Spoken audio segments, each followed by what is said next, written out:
I was on my way home from visiting a friend, taking the back roads to avoid traffic. Even though it was late, I enjoyed driving at night with the radio playing softly. As I drove around a bend, my headlights flashed on a figure standing on the side of the road up ahead. I slowed down as I approached, squinting to try and make out who would be out here so late at night. As I got closer, I could see it was a man, dressed in dark clothing, just standing there staring at my car as it approached. A chill went down my spine when we made eye contact, his face expressionless in my headlights. I drove past slowly, watching him in my rearview mirror as his gaze followed my car. Strangely, I thought that he was out here all alone in the middle of nowhere. I continued driving, the uneasy feeling lingering as the man's image stayed in my mind. About 10 minutes later, I rounded another bend, and there he was again, the same man standing in the same pose as before, staring. My breath caught in my throat and a shiver went through me. How did he get ahead of me? I knew there were no turns he could have taken to beat me here. I drove past him again, glancing repeatedly into my rearview mirror until his shadowy figure disappeared into the fog. I sped up, wanting to get as far away as possible from the spot where I had seen him last. The radio switched to static as I drove faster, my headlights cutting through the dark night ahead. I tried focusing on the road, rationalizing that it must have just been someone who looked similar. But deep down, I knew it was the same man. Up ahead, I could see the lights of a small town where I planned to stop for gas. I felt relief, knowing I would soon be around other people. Just as I began to relax, my stomach dropped. There in the passenger seat sat the same man, his face obscured by shadow as he stared straight ahead. Trembling, I slammed the brakes, swerving off the road into a ditch. I screamed and scrambled to get out of the car, running and stumbling blindly into the dark field. I could hear his footsteps behind me, slow and steady. My heart pounded as I ran through the tall grass. Finally, I reached the lights of the gas station where people were milling about. I shouted for help just as a hand grabbed my shoulder from behind. I whipped around with a scream to see a concerned man asking if I was okay. Shaking with fear, I told the man what had happened. He looked confused, saying the passenger seat was empty when he approached my car. Police arrived to take my statement, but I could tell they didn't believe me. Exhausted and rattled, I hitched a ride to my house where I barricaded myself inside. I didn't sleep at all that night. The next day, overwhelmed with fear and paranoia, I went to a diner, hoping being around others would help. I took a seat at the counter and a cup of coffee was placed in front of me. When I looked up to thank the server, my heart stopped. There he was again, the same man from the road, standing behind the counter and looking straight at me. I froze, staring in shock at the man from the road now standing behind the diner counter. His gaze was fixed on me, a slight smile creeping onto his face.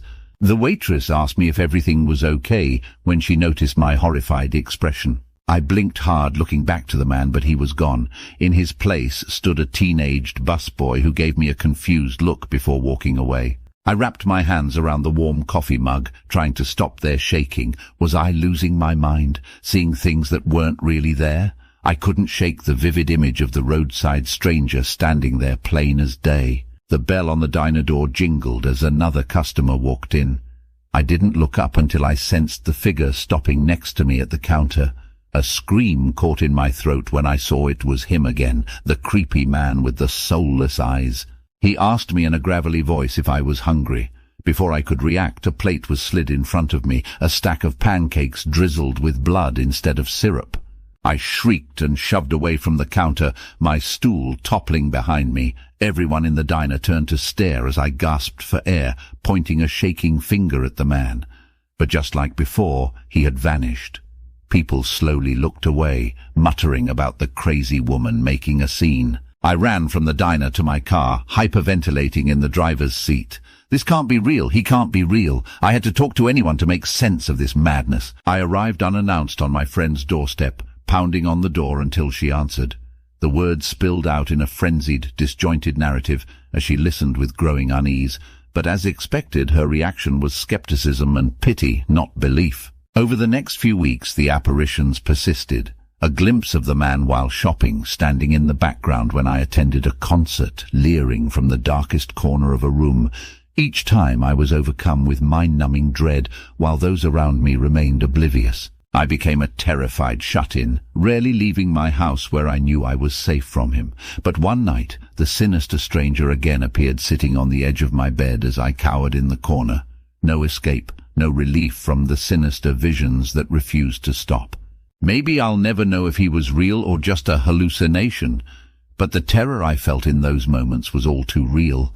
The deep horror of being stalked by an apparition no one else can see, who knows no limits and offers no answers, just a penetrating dead stare promising that wherever I go, whatever I do, he will be there waiting.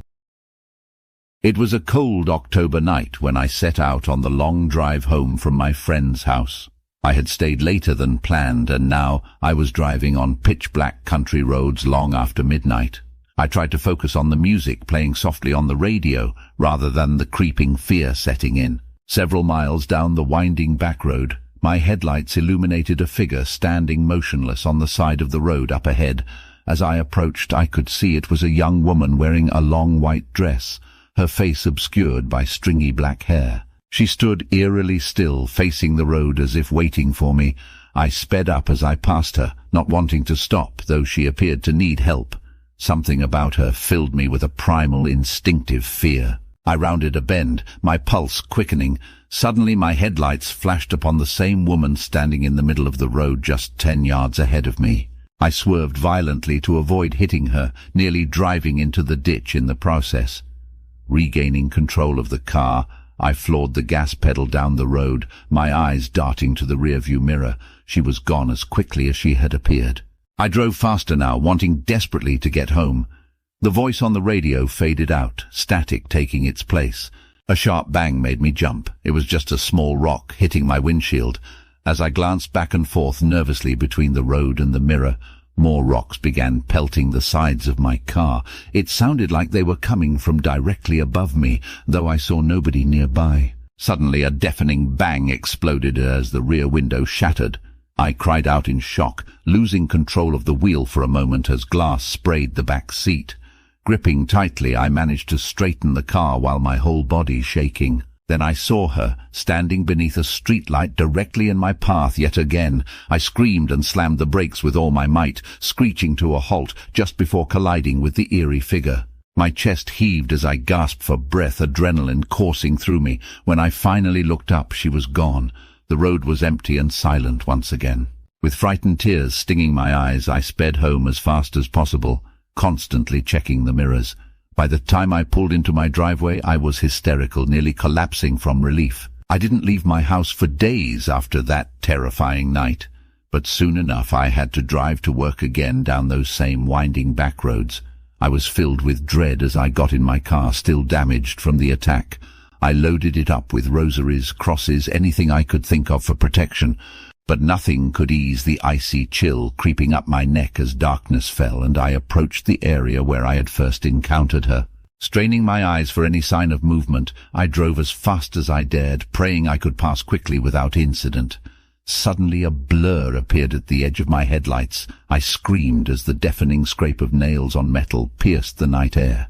She was back, clawing wildly at my driver's side door, peering through the window with empty black eyes. Terror seized me as I floored the gas pedal faster and faster, her screeching wail fading into the distance behind me. I didn't stop until I reached the next town, pulling into a 24-hour gas station. As I stumbled out of the car on shaky legs, I examined the new scratches streaking the car door. They were deep and jagged, clearly not from any human source. Though the clerk eyed me strangely, I decided not to tell him what had happened, knowing he wouldn't believe me anyway. I got back in the car, not wanting to remain parked there a moment longer than necessary. As I sped away, hoping I had finally escaped her clutches, a static hiss came from the radio, steadily growing louder. My blood ran cold as a voice emerged from the white noise. "You cannot escape me. I will follow you forever." I drove straight home and parked the car in the garage, unable to set foot in it again after that night.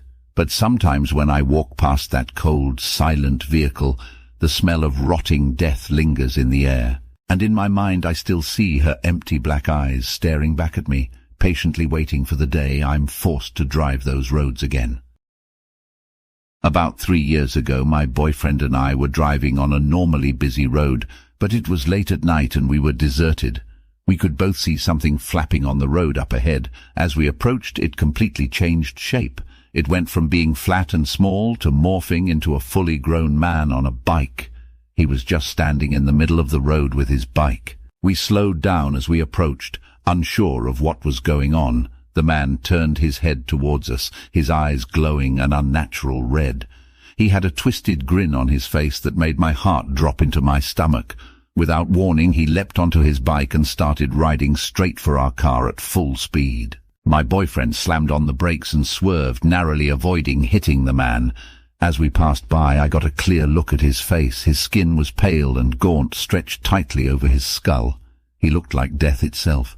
I started screaming for my boyfriend to get us out of there. As we sped away, I looked back and saw the man turning his bike around to follow us. He was keeping pace with our car, even as my boyfriend accelerated. It was like he wasn't even human.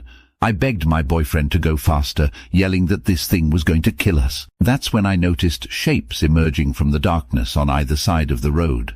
There were more people on bikes, their eyes glowing red and their faces twisted in inhuman grins. They joined the chase, easily keeping up with us no matter how fast we went. It was like a pack of demons was hunting us. Tears streamed down my face as I realized there was no escape.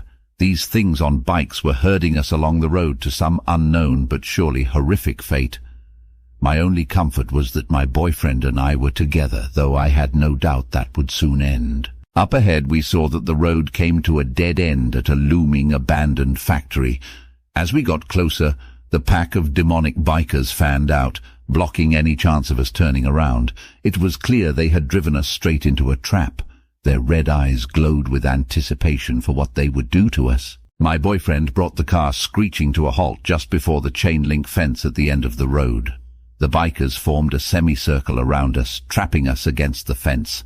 They got off their bikes and started stalking towards us, their movements jerky and unnatural. I whimpered in fear, clutching my boyfriend's arm. One of the demons wrenched my door open. Its icy grip clamped around my arm like a vice. I screamed and thrashed as it dragged me from the car. My boyfriend yelled my name and tried to grab me back, and then he led me through the dark halls of the factory, stepping over the crumpled forms of the demonic bikers. We made it outside and ran to his car. We drove off into the night, shaken but grateful to be alive. I don't know what those evil creatures were, but I'll never forget that terrifying night on the road.